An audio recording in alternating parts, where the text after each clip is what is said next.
मेरा नाम सुरेश है। मैं एक बड़े शहर में नौकरी करता हूँ। घर की हालत ठीक ना होने के कारण हमेशा से मुझ पर घर की जिम्मेदारी रही।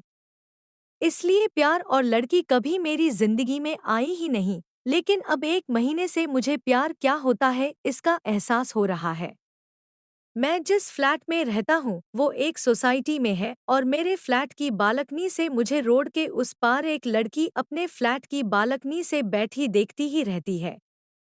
शुरुआत में मुझे लगा था कि यह मेरी गलतफहमी है, लेकिन जब यह बार बार होने लगा तो मुझे यकीन आया कि शायद मेरी तरह वो भी प्यार की तलाश में है। मैं अपने ऑफिस से शाम 6 बजे आता और आते ही सबसे पहले बालकनी में जाता। मेरे आने के ठीक 5 या 10 मिनट बाद ही वो आ जाती और अपनी बालकनी की चेयर पर बैठकर एक टक मेरी ओर ही देखा करती। हम दोनों कभी एक दूसरे की तरफ देखते, कभी देख कर हंसते।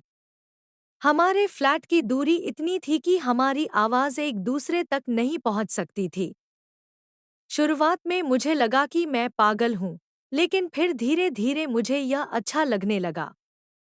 हम दोनों करीब 1 घंटे तक ऐसे ही एक दूसरे की तरफ देखा करते, फिर वो अंदर चली जाती। मैंने ऑफिस से छुट्टी लेकर कोशिश करी कि शायद दिन में कहीं वो नीचे मुझे दिखाई दे तो मैं उसके सामने जाकर उससे बात करूं, लेकिन ऐसा नहीं हुआ। दिन में वो मुझे दिखाई ही नहीं दी। हमारे मिलने की जगह थी बस वो बालकनी और हमारा एक दूसरे को लगातार देखते रहना। मेरे रूम में मेरा एक पार्टनर भी रहता था। मैंने कोशिश की थी कि उसे ना बताऊं, लेकिन उसे धीरे धीरे पता चल ही गया। अब वो मुझे तरह तरह की राय देता रहता है। वो मुझे कहता है कि लड़की को एहसास तो करा कि तू उससे बात आगे बढ़ाना चाहता है।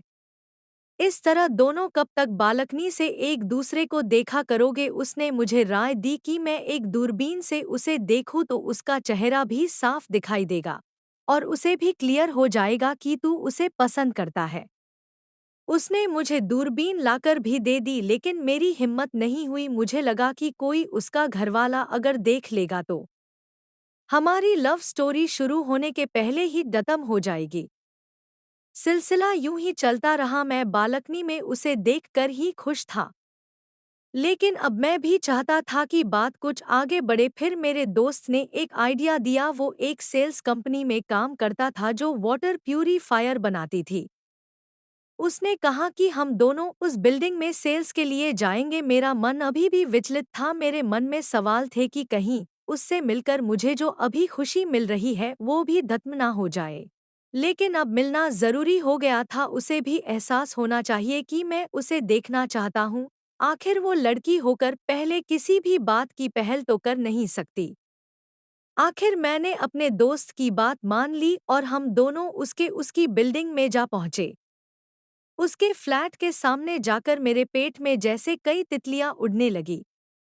सोच रहा था कि कहीं हमें देखते ही उसके घर में से कोई ना कहकर दरवाजा बंद ना कर दे। जी तो चाह रहा था कि वो ही दरवाजा खोले। दरवाजे की बेल बजाई। दरवाजा कोई अंकल ने खोला था। मेरे दोस्त ने अपनी रटी रटाई बात बोलना शुरू कर दिया। अंकल ने कहा, नहीं हमें नहीं चाहिए। फिर भी वो नहीं माना और कहा कि अंकल आपको एक बार दिखा देते हैं, पानी भी पीला देना। अंकल ने बोला, हाँ ठीक है अंदर आ जाओ। अंदर हाल में गए। सोचा था कि उनके घर जाते ही वो दिखाई देंगी, लेकिन ऐसा नहीं हुआ। बेडरूम के दरवाजे बंद थे। हम लोग अंकल को डेमो देने लगे। अंकल अच्छे थे, हमारी बात उन्होंने सुनी। हम लोग जानकर शाम को गए थे और मैंने सोचा था कि वो बालकनी में जब मुझे देखने जाएगी तो अपने ही घर में मुझे देखकर हैरान हो जाएगी।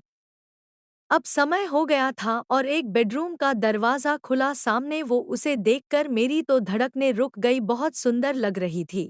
उसकी नज़रें मेरे पर ही, मुस्कान उसके चेहरे पर थी। मुझे लगा कि उसने मुझे पहचान लिया। जैसे ही वो बालकनी की ओर जाने लगी, अंकल खड़े होकर उसका हाथ पकड़ने लगे। उसने कहा, मामा आपको रोज बताना पड़ता है, मैं खुद जा सकती हूँ। मैं हैरान और उसे ही देखता रहा। बालकनी का वो रास्ता छोटा था, लेकिन वो धीरे धीरे चल रही थी। अंकल हमारी ओर देखकर बोले, मेरी भांजी है, यह देख नहीं सकती। रोज शाम को इसे बालकनी में खड़े होकर हवा खाना, शोर सुनना अच्छा लगता है। जिद्दी है, हाथ नहीं पकड़ने देती, कहती है आप अंधे हैं क्या जो मेरा हाथ पकड़ रहे हैं। मैं उसी की ओर देख रहा था, वो बालकनी में वैसे ही बैठी थी, उसी तरफ ही देख रही थी, वैसे ही मुस्कुराते हुए हम वहां से आ गए। लेकिन हम दोनों को ही यह सुनकर बहुत बुरा लगा। मुझे लगा जिससे प्यार कर बैठा उसने तो मुझे देखा ही नहीं। फिर मैंने सोचा क्या फर्क पड़ता है, मैं तो उससे मोहब्बत करता हूँ न। उस दिन के बाद मैं 2 दिन तक बालकनी में नहीं गया। फिर अगले दिन अपने आप को रोक नहीं पाया और उसको एक नज़र देखने के लिए अपनी बालकनी में गया। उस दिन मुझे एहसास हुआ कि अब मैं इसके बिना नहीं रह सकता। फिर 1 महीने बाद मैं वापस उस सोसाइटी में उसके फ्लैट पर गया। मैंने डोरबेल बजाई, दरवाज़ा वापस मामा जी ने खोला। उन्होंने कहा कि तुम? मैंने कहा जी मामा जी मैं, लेकिन इस बार अपने पापा और माँ को भी साथ लाया हूँ। मैं आपकी भांजी से बहुत प्यार करता हूँ और उससे शादी करना चाहता हूँ। मेरी बात सुनकर वो लड़की भी कमरे से बाहर निकल आई, जिसका नाम सिमन था। वो कहने लगी कि आप अभी मेरे बारे में कुछ नहीं जानते, मैं तो देख नहीं सकती। सिमन ने कहा, मैं जानता हूँ और इस बात से मुझे कोई भी फ़िक्र नहीं पड़ता है और मेरे परिवार को भी इस बात पर कोई तकलीफ नहीं है। मेरी माँ ने आगे बढ़कर सिमन को गले लगाया और कहा कि बेटा तुम ही हो जो मेरे बेटे के लिए बनी हो। इस बात पर सिमन मुस्कुरा दी। फिर हम दोनों ने अकेले में बात की और फिर 2 महीने के बाद हमारी शादी हो गई। शादी वाले दिन सिमन बहुत ही खूबसूरत लग रही थी। मुझे मेरी जिंदगी, मेरी मोहब्बत मिल गई। अब भी रोज बालकनी में बैठता हूँ, लेकिन सिमन के साथ, और उसकी तरफ एक टक देखता रहता हूँ। मुझे बस यही चाहिए था।